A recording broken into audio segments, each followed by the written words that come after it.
Ulan guys. Ayan.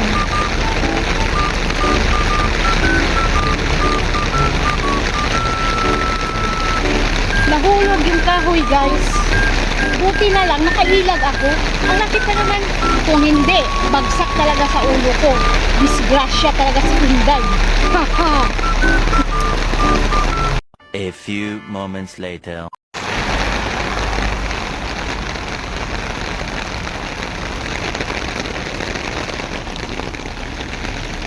Grabe kaulan guys. Dito sa Hong Kong, tingnan nyo lang. Ha, ha, ha. Ayan, ang bus.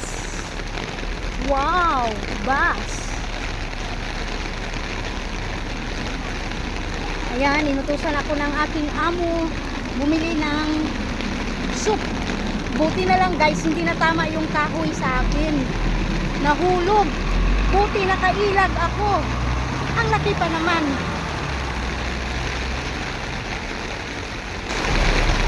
When go away, come again another day. I am walking in the road, so raining.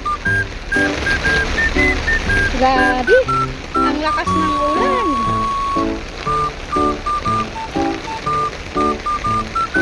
Nakalimutan ko tuloy ang daanan ng saan ako inutusan. Nakalimutan ko tuloy.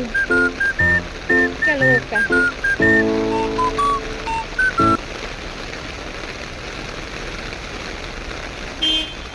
Oh. Balik. It's red. Alam mong pula na. Tawid pa.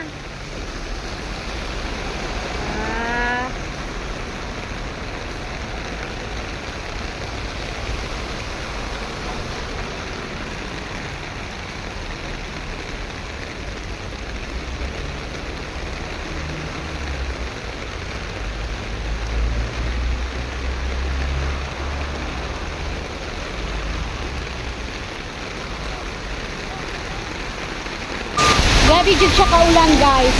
Bagyo. Bagyo ba? Oh, tingog-tingog akong payong.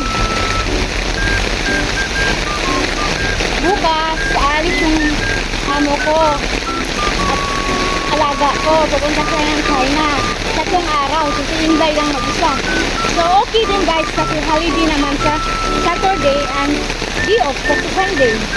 So Sunday ng gabi, andito na yung mga amo ko. So ayan guys, dito ako dadaan. Yan. Woo!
Moni ang sitwasyon karon sa Hong Kong guys.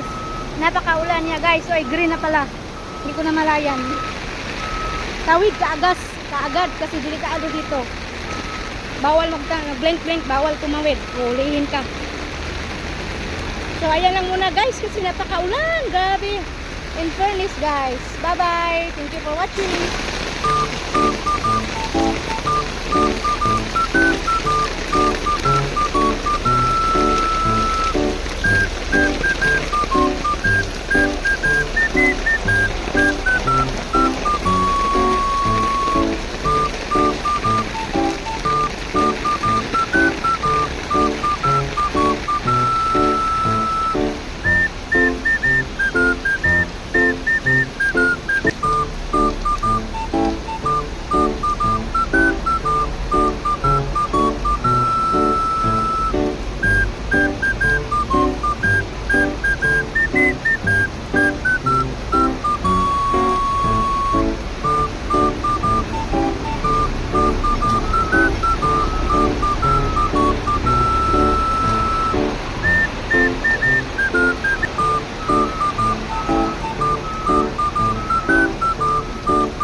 sitwasyon karon sa Hong Kong guys.